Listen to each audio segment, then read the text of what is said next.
दोस्तों, मैं हिमांशी आपकी मेंटोर। आज मैं आपको पढ़ाऊंगी यूनिट कन्वर्जन, जो फिजिकल केमिस्ट्री का बड़ा ही सिंपल एंड बेसिक कंसेप्ट है। इससे आपके क्वेश्चन चुटकियों में सोल्व हो जाएंगे। Let's start unit conversion. First, 1 picometre equal to 10 raised to power minus 12 metre. P means pico meter, M is meter. Second, 1 nanometer equal to 10 raised to power minus 9 meter. N means nano, M means meter. Third, 1 micrometer equal to 10 raised to power minus 6 meter. Mu means micro. Fourth, 1 millimeter equal to 10 raised to power minus 3 meter. M means milli. तो अब मैं आपसे question पूछती हूँ, 1 metre equal to कितने picometre. तो कैसे करेंगे? अब आपको पता है 1 picometre equal to 10 raise to power minus 12 metre. तो इसे हम लिखेंगे 1 picometre equal to 10 raise to power minus 12 metre. अब हमें मीटर से पिकोमीटर में जाना है, तो 1 मीटर इक्वल टू 1 पिकोमीटर, ये मल्टीप्लाई में डिवाइड में जाएगा, 10 रेज़ टू पावर माइनस 12। अभी माइनस है, डिवाइडेड में है तो ऊपर लेके जाएंगे तो कैसे जाएगा, ये नेगेटिव टर्म पॉजिटिव में हो जाएगी। तो 1 metre equal to 10 raise to power 12 picometre. ऐसे ही आप फाइंड करके बताओ 1 मीटर में कितने नैनोमीटर होंगे। तो हम कैसे फाइंड आउट करेंगे, 1 मीटर इक्वल टू कितने नैनोमीटर। तो कैसे करेंगे, हमें पता है 1 nanometre equal to 10 raise to power minus 9 metre. 1 metre equal to 10 raise to power 9 nanometre. Question है 10 मिलीमीटर इक्वल टू कितने मीटर। 10 मिलीमीटर। अब आपको पता है मिली का मीन्स क्या होता है, 10 into 10 raise to power minus 3 metre. तो 10 millimetre equal to 10 raise to power minus 2 metre. ठीक है। अब ऐसे ही 10 micrometre equal to, micro means 10 की पावर माइनस 6 इंटू 10 मीटर। तो 10 micrometre equal to 10 raise to power minus 5 metre. अब फिर 1 centimetre equal to 10 raise to power minus 2 metre. Decimetre. अब 1 decimetre, C means centi, M means meter, D means deci, M means meter. Deci means 10 raised to power minus 1 metre. अब आपसे पूछ ले 1 metre equal to 10 raised to power 1 decimetre, या ऐसे पूछ सकते हैं 1 मीटर इक्वल टू 10 डेसीमीटर।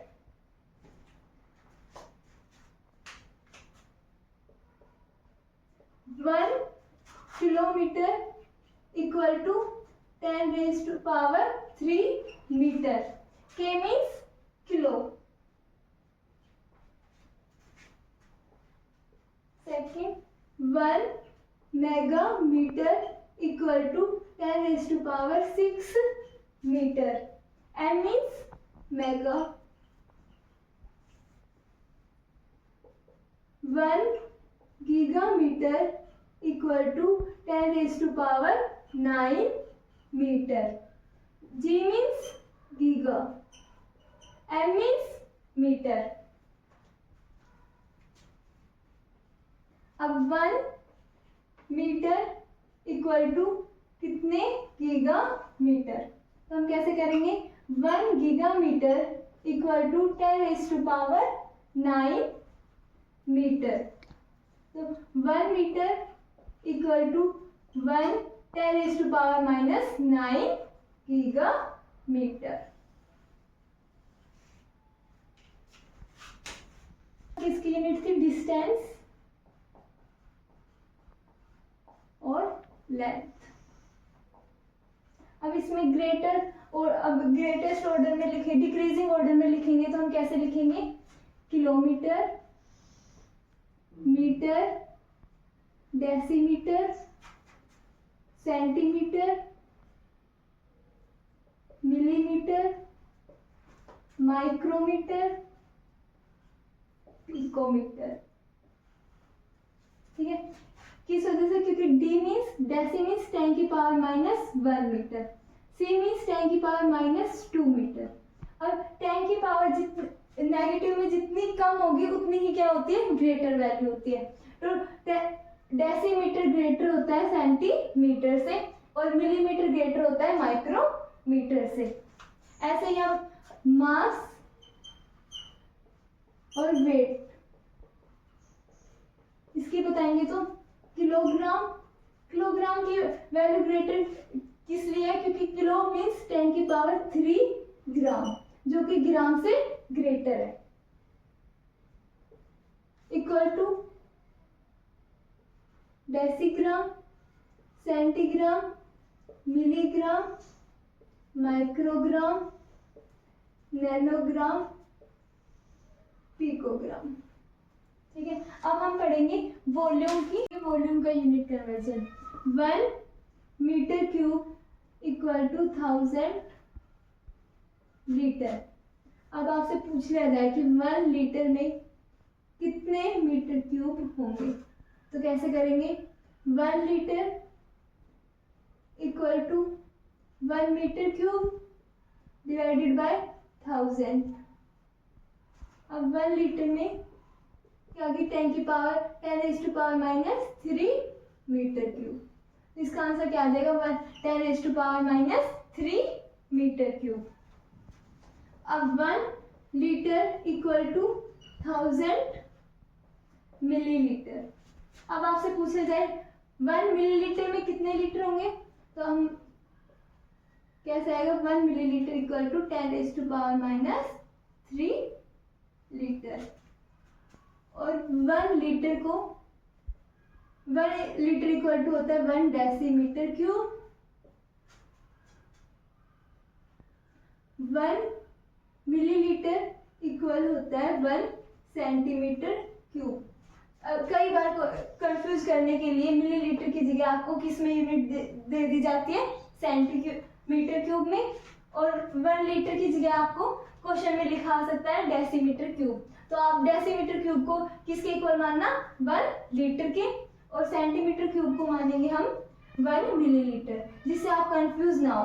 तो और 1 मिलीलीटर से आपको लीटर में जाना हो तो हम क्या करेंगे, 1 millilitre equal to 10⁻³ litre.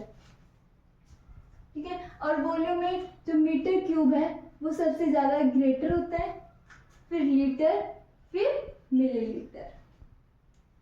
Concept, mole concept में सबसे पहले आपको पता होना चाहिए कि 1 मोल किसके इक्वल होता है, 6.022 इंटू 10⁻23 पार्टिकल्स। अब पार्टिकल्स की जगह क्या हो सकता है, इलेक्ट्रॉन, प्रोटॉन, एटम या मॉलिक्यूल्स या आयंस। अब आपसे मैं पूछूं कि 1 mole of hydrogen,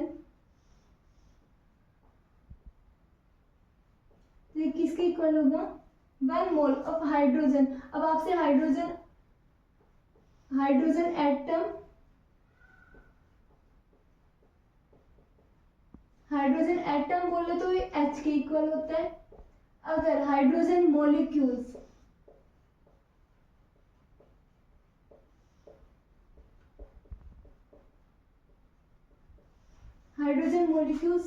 H2, normally ये H2 में हाइड्रोजन मॉलिक्यूल्स में एग्जिस्ट करता है, नेचुरली एग्जिस्ट। अगर आपसे बोले कि 1 मोल ऑफ हाइड्रोजन, तो आप हाइड्रोजन मॉलिक्यूल्स मानकर सोल्व करना। Mole of hydrogen equal to 6.022 into 10 की raise to power 23 hydrogen molecules. अब आपसे पूछ लिया जाए कि 1 मोल ऑफ CO2 मॉलिक्यूल्स, ये किसके इक्वल होगा? 6.022 into 10 raise to power 23 CO2 molecules. अब ऐसे ही आपसे पूछा जाए 1 मोल ऑफ NaCl पार्टिकल्स, तो 1 मोल किसके इक्वल होता है? 6.022 into 10 raise to power 23 NaCl particles. ठीक है,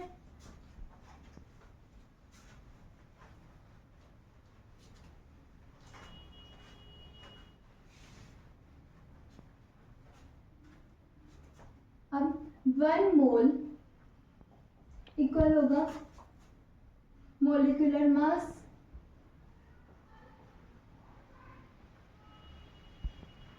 एटॉमिक मास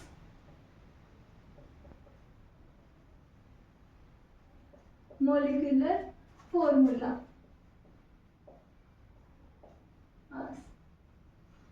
अब आपको मोलिकुलर मास कैलकुलेट कैसे करेंगे? मैं आपसे क्वेश्चन पूछूं कि NaHCO3 का मोलिकुलर मास कैलकुलेट करके बताओ, तो सोडियम, हमें सबसे पहले इनके एटॉमिक मास पता होने चाहिए। तो सोडियम का एटॉमिक मास क्या है? 23। हाइड्रोजन का एटॉमिक मास क्या है? 1। कार्बन का एटॉमिक मास क्या है? 12। और O3, तो ऑक्सीजन के कितने ऑक्सीजन किस फॉर्म में? 3, O3, तो 3 और ऑक्सीजन का एटॉमिक मास क्या है? 16। तो अब आप ऐड कर लोगे 23 प्लस 1 प्लस 12, 16 3 जा 48। अब आप कैलकुलेट कर लेना, तो ये क्या आ जाएगा? Molecular mass. ऐसे ही अब मैं आपसे सेकंड क्वेश्चन पूछती हूँ, CH3COH, इसका एटॉमिक मास कैसे कैलकुलेट करेंगे? कार्बन का एटॉमिक मास क्या है? 12। हाइड्रोजन कितने? H3, तो 3 इंटू 1, क्योंकि हाइड्रोजन का एटॉमिक मास क्या है? 1, प्लस कार्बन का एटॉमिक मास क्या है? 12। ऑक्सीजन का एटॉमिक मास है 16, प्लस 16 प्लस हाइड्रोजन का एटॉमिक मास 1, और ऐड करके आपका आ जाएगा मोलिकुलर मास किसका? CH3 acetic acid. तो आपसे पूछ लिया जाए HCl, HCl का एटॉमिक मोलिकुलर मास क्या होगा? हाइड्रोजन का 1, क्लोरीन का कितना एटॉमिक मास होता है? 35.5, तो इसका एटॉमिक मास क्या आ जाएगा? 36.5। ये क्वेश्चन है, calculate the total number of NaCl particles in 1 gram of NaCl। तो हमें सबसे पहले हमने क्या सीखा है कि 1 मोल ऑफ NaCl पार्टिकल्स किसके इक्वल होता है? मोलिकुलर मास।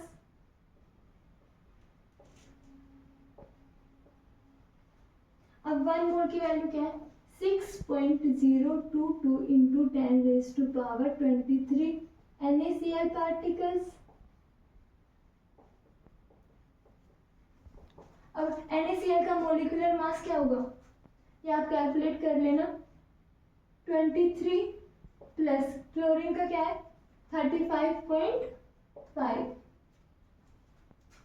तो क्या आ जाएगा 6.022 into 10⁻23 NaCl particles equal to 58.5 ग्राम।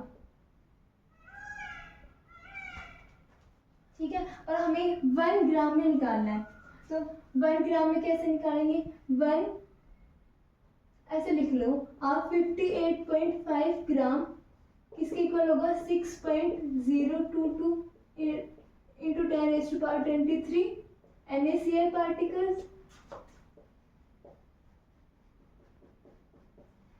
अब हम 1 ग्राम में निकालेंगे तो ये डिवाइड में जाएगा 58.5, तो क्या जाएगा 6.022 इंटू 10⁻23 डिवाइडेड बाय 58.5, तो इससे आपके क्या आ जाएंगे कि कितने NaCl पार्टिकल्स हैं, कितने किसमें 1 ग्राम में, तो ये आपका आंसर आ जाएगा। ये आप सोल्व कर लेना। अब क्वेश्चन है calculate the mass of single molecules of oxygen. Oxygen किस फॉर्म में एग्जिस्ट करेगा, O2 की फॉर्म में। ठीक है, तो हमने क्या पढ़ा है कि 1 mole of oxygen molecule equal होगा 6.022 इंटू 10⁻23 ऑक्सीजन मॉलिक्यूल, जो कि ऑक्सीजन का एटॉमिक मास क्या है 32 ग्राम, O2 मॉलिक्यूल्स के 32 ग्राम। अब हमें सिंगल मॉलिक्यूल्स, तो 1 ऑक्सीजन मॉलिक्यूल्स का निकालना है, तो किसके इक्वल होगा 32 ग्राम बाय 6.022 इंटू 10⁻23, ये आप सोल्व कर लेना और आपका आंसर आ जाएगा 1 ऑक्सीजन मॉलिक्यूल्स में कितने पार्ट मॉलिक्यूल्स होंगे। आता है मोल कंसेप्ट में हम कंसंट्रेशन टर्म पढ़ेंगे। सबसे पहले आपको पता होना चाहिए डाइल्यूट और कंसंट्रेटेड। डाइल्यूट मीन्स जो हमने ले लिया HCl, तो उसमें HCl की क्वांटिटी कम होनी चाहिए और वाटर की क्वांटिटी ज़्यादा होनी चाहिए, तो आपका हो गया डाइल्यूट सॉल्यूशन। अब कंसंट्रेटेड, अब हम बोल देते कंसंट्रेटेड HCl ले लो, तो उसमें जो HCl की अमाउंट ज़्यादा होती है और वाटर की अमाउंट कम होती है, तो उसको हम बोलते हैं कंसंट्रेटेड टर्म। जैसे 5 मोलर HCl, 0.1 मोलर HCl, तो इसमें HCl की कंसंट्रेशन कम है 0.1 में, तो ये क्या हो गया डाइल्यूट HCl, और 5 मोलर HCl में कंसंट्रेशन टर्म ज़्यादा है, तो वो क्या हो गया कंसंट्रेटेड HCl। अब हम पढ़ेंगे मोलैरिटी, सबसे पहले कंसंट्रेशन टर्म। अब मोलैरिटी को हम कैसे, कि ये क्या बोलते हैं, it can be defined as number of moles of solute present in 1 litre of solution. अब मोलैरिटी को हम डिनोट करते हैं M से, जो होता है number of moles of solute divided by volume of solution, और वो सॉल्यूशन वॉल्यूम हमारा किस में होना चाहिए लीटर में। इसकी यूनिट क्या होगी मोलर, जिसको हम M से डिनोट करते हैं, या नंबर ऑफ मोल्स को किससे डिनोट करते हैं मोल, और वॉल्यूम ऑफ सॉल्यूशन लीटर, तो मोल लीटर इनवर्स, या इसकी यूनिट हो सकती है मोल बाय लीटर। और number of moles of solute हम कैसे निकालेंगे, नंबर ऑफ मोल किसके इक्वल होता है given mass upon molecular mass. इससे हम फाइंड आउट कर सकते हैं number of mole of solute, जो कि होगा given mass upon molecular mass. अब देखो ये क्वेश्चन है 5 मोलर NaOH सॉल्यूशन। अब इसमें हमें 5 मोलर किसके इक्वल होता है 5 मोल लीटर इनवर्स। अब इसे हम क्या बोल सकते हैं 5 moles in 1 litre of NaOH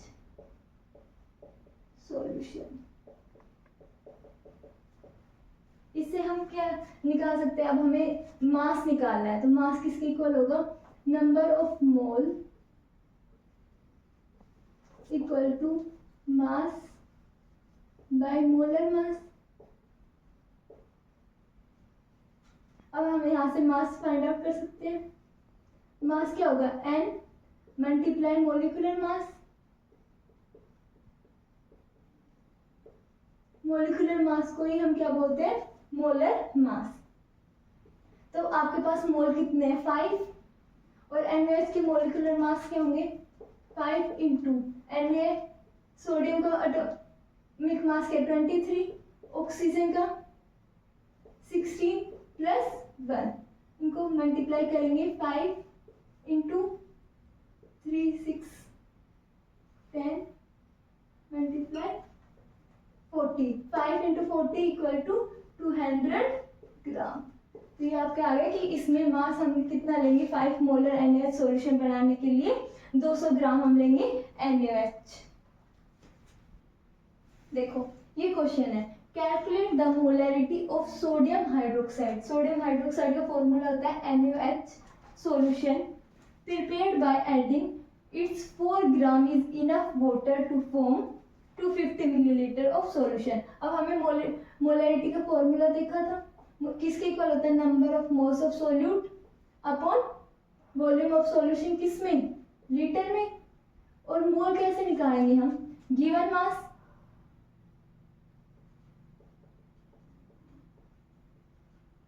upon molecular mass.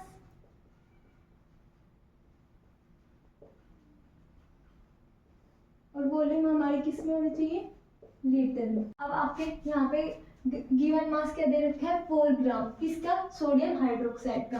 और इनके साथ हमें न्यूमेरिकल सोल्व करते वक्त यूनिट का ध्यान रखना है। अब मास हम किस में लिखते हैं, ग्राम में, तो वैल्यू आ जाएगी 4 ग्राम। अब मोलिकुलर मास, मोलिकुलर मास की यूनिट क्या होगी, ग्राम मोल इनवर्स। तो क्या, अब NaOH का मोलिकुलर मास क्या होगा, सोडियम का एटॉमिक मास क्या है 23, ऑक्सीजन का 16 प्लस हाइड्रोजन का 1, तो एंड सोडियम हाइड्रोक्साइड का मोलिकुलर मास आ गया 40 ग्राम मोल इनवर्स। तो इसमें आप मोलिकुलर मास की जगह लिखोगे 40 ग्राम मोल इनवर्स। अब वॉल्यूम किसमें दे रखा है आपको, 250 मिलीलीटर, 250 मिलीलीटर, लेकिन हमें वॉल्यूम ऑफ सॉल्यूशन किसमें चाहिए, लीटर में, तो मिलीलीटर को हम कन्वर्ट करेंगे। अब देखो 250 मिलीलीटर हमें लीटर में चाहिए, और मिली का मैंने आपको बताया मिली किसके इक्वल होता है, 10 की पावर -3, तो 250 into 10 raise to power -3 litre. तो ये वैल्यू हम यहाँ पुट कर देंगे, 250 into 10 raise to power -3 litre. अब इसे सोल्व करेंगे 4 से 4 में, तो ये क्या आ गया 0.1 मोल। अब 250 मल्टीप्लाई, इसको अब ये डिवाइड में है तो ऊपर लेके जाएंगे तो 10 रेज टू पावर 3 लीटर। अब इसको हम सोल्व करेंगे तो आ जाएगा 0.4 मोलर, और मोलर की कैसे लिखते हैं, 0.4 मोल लीटर, मोल बाय लीटर। समझ आएगी आपको, ऐसे क्वेश्चन करने हैं मोलैरिटी की। देखो अब हम मोलैरिटी को हम डिनोट करते हैं, it is denoted by small m, और इसको हम डिफाइन कैसे करेंगे, it can be defined as number of moles of solute in 1 kilogram solution. ठीक है, अब मोलैरिटी का फॉर्मूला क्या होगा, molarity number of moles of solute upon mass of solution किसमें, किलोग्राम में। ठीक है, तो मोलालिटी की यूनिट क्या होगी, मोल पर किलोग्राम, या हम इसको बोल सकते हैं मोलर, जो डिनोट करते हैं स्मॉल m से, या हम इसे ऐसे भी लिख सकते हैं मोल किलोग्राम इनवर्स। ठीक है, तो हमने क्या समझा कि जो मोलालिटी है उसको डिनोट करते हैं m से, जो इक्वल होता है number of moles of solute upon mass of, यहाँ पे सोलवेंट आएगा, mass of solvent in kilogram. ठीक है, अब हम नंबर ऑफ मोल्स कैसे फाइंड करेंगे सोल्यूट के, given mass upon molecular mass, और मास ऑफ सॉल्वेंट हमारे किस में होना चाहिए, किलोग्राम में। अगर आप क्वेश्चन में ग्राम में दे रखा हो तो हम उसको चेंज करेंगे किलोग्राम में। अब हम पढ़ेंगे डिफरेंस मोलैरिटी और मोलैलिटी में। ये क्वेश्चन बोर्ड एग्जाम में डायरेक्ट आता है, तो इसमें आता है मोलैरिटी, इसको हम डिनोट करते हैं m से, और इसका फॉर्मूला क्या होता है, number of moles of solute upon volume of solution, किस में होना चाहिए, लीटर में। ये ध्यान रखना है कि वॉल्यूम ऑफ सॉल्यूशन मिलीलीटर में देते हैं, कंफ्यूज करने के लिए आपको कन्वर्ट करना पड़ेगा लीटर में। अगर लीटर में हो तो सीधा वैल्यू पुट कर सकते हो लीटर में। ठीक है, अब यूनिट क्या होगी, मोलर, या फिर आप ऐसे बोल सकते हो मोल बाय लीटर, जो कि टेम्परेचर डिपेंडेंट है। मोलैरिटी टेम्परेचर डिपेंडेंट है, किस वजह से, क्योंकि वॉल्यूम किसके ऊपर डिपेंड करता है, टेम्परेचर के ऊपर। ऐसे अब आता है मोलैलिटी, मोलैलिटी को हम डिनोट करते हैं स्मॉल m से। मोलैलिटी का फॉर्मूला होता है number of moles of solute upon mass of solvent, किसमें, किलोग्राम में। क्वेश्चन में ग्राम में दिया हुआ होता है, आपको किस में कन्वर्ट करना पड़ेगा, किलोग्राम में। ठीक है, यूनिट क्या होगी, मोलर, या फिर बोल सकते हैं मोल पर किलोग्राम, जो कि टेम्परेचर इंडिपेंडेंट है, क्योंकि मास वॉल्यूम पर डिपेंड, टेम्परेचर के ऊपर डिपेंड नहीं करता, और वॉल्यूम टेम्परेचर के ऊपर डिपेंड करता है। थैंक यू, आई होप आपको ये लेक्चर पसंद आया होगा। अगर आपको ये लेक्चर पसंद आया है तो मेरे चैनल को लाइक, शेयर एंड सब्सक्राइब कर देना, और आपको कोई भी डाउट हो तो आप कमेंट में मुझसे पूछ सकते हो। Thank you.